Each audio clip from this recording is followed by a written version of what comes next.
Hey guys, it's Carrie, and well, I'm not on an adventure right now, so I figured I would take the time to answer some questions. If you have any questions for me that don't get answered in this video, go ahead and leave them in the comments down below and I'll answer them in another video. Let's get into it. So, first question, how did you get used to sleeping in the woods by yourself on your adventures? That is a really good question. So I'd say the number one thing I do is I try to adventure often. I find if I go long spurts without adventuring, especially without adventuring solo, I can psych myself out and get scared. So the number one thing is I go often. The second thing is I stopped listening to and hanging out with people who, with good intention would try to scare me into not doing trips by myself.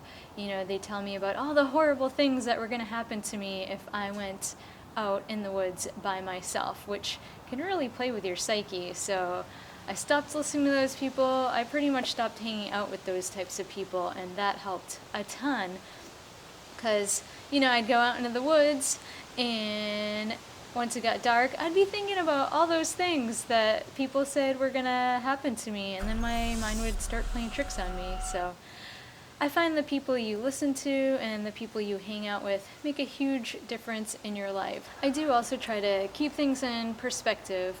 Like if I start feeling like my mind's playing tricks on me once it gets dark out and I start getting scared, I try to remember that, in all honesty, the chances of something happening to me out there are very slim.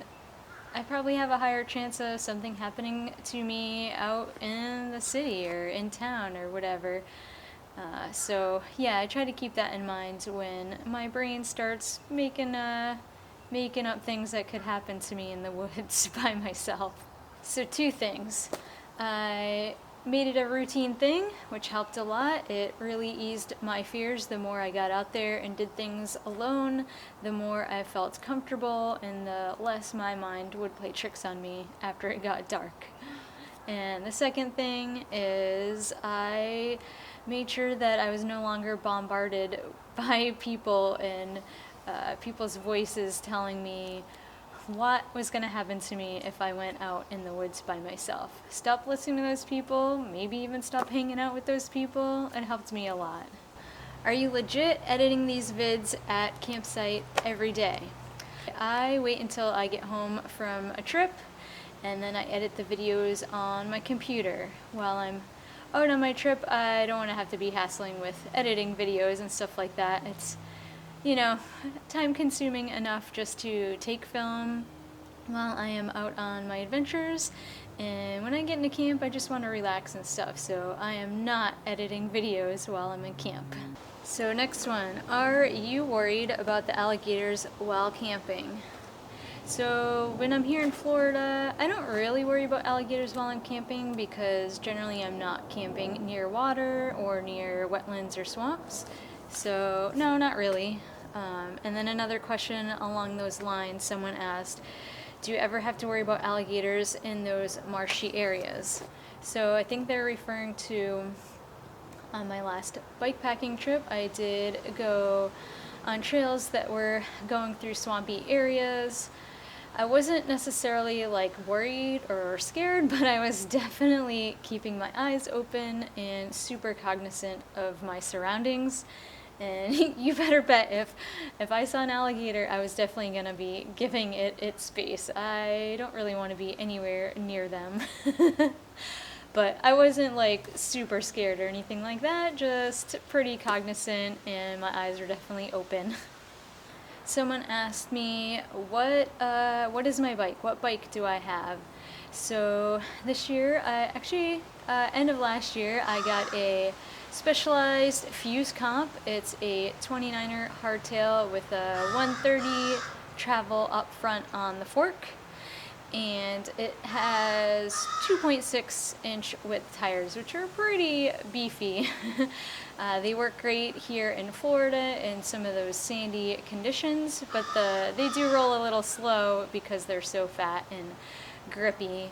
So at some point I will probably change those to some 2.4 inch width tires and maybe a little faster rolling tread. So we'll see. Right now I'm using the 2.6s that the bike came with.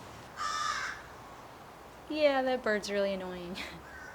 You're messing up my video.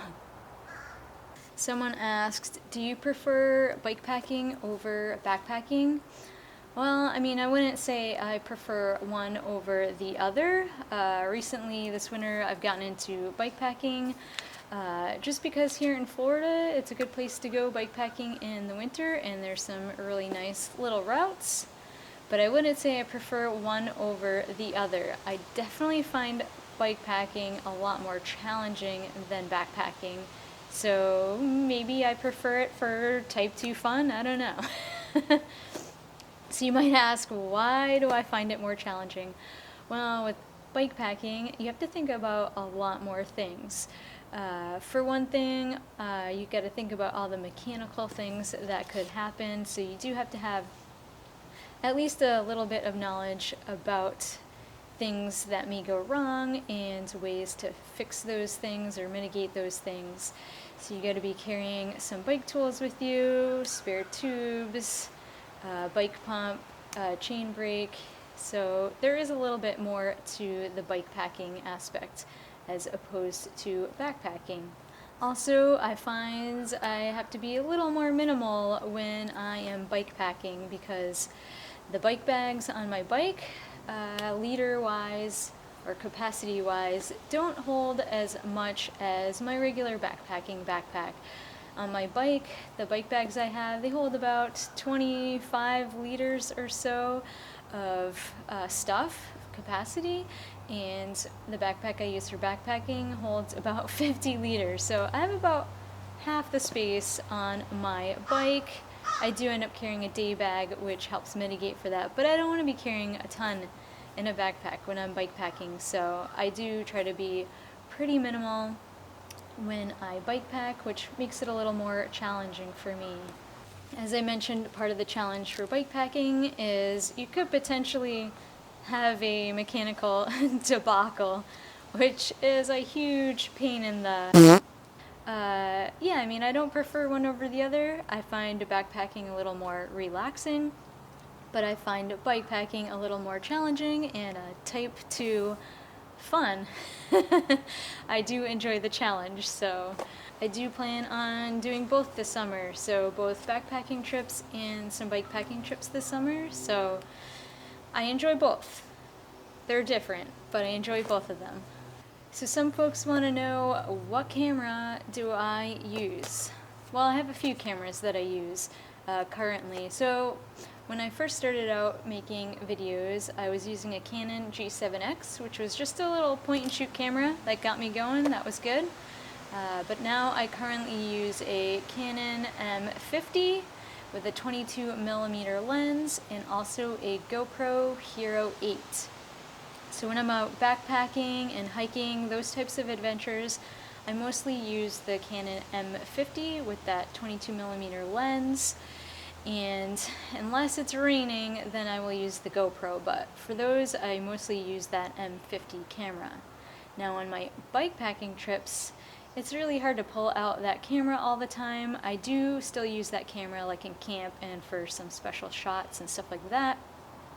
But for bikepacking, I'm mostly using the GoPro to get shots while I'm riding. I might put the camera on my helmet or a handlebar mount or something like that, so I do use the GoPro a lot for bikepacking. But still, for some special shots and camp shots, I'll use that Canon M50. Last question for today, what do you use to identify bike trails? So if I'm just looking for day mountain bike rides or small little routes, I'll use mtbproject.com. They have a ton of nice single track trails on there and maybe some gravel trails as well, but I use that a lot for finding day rides. Now if I'm looking for something to do for an overnighter for a bike packing trip, I will usually go to bikepacking.com. They have a ton of resources on there, including a link to find routes. You can look up routes based on your country, on your state, your region. It's a really great resource. Alright, well that is it for today. If you enjoy this video, go ahead and give it a thumbs up. It helps my video out in the magical algorithm. If you have any questions that you want to ask me that I didn't answer here, leave those in the comments and I will do another Q&A at some point when I gather up enough questions that people want to ask me. So go ahead and leave those down below. Hope y'all are getting ready for those spring and summer adventures. Start planning, cause it's a-comin'. Get outside, have fun, take care y'all, and I'll see y'all in the next video.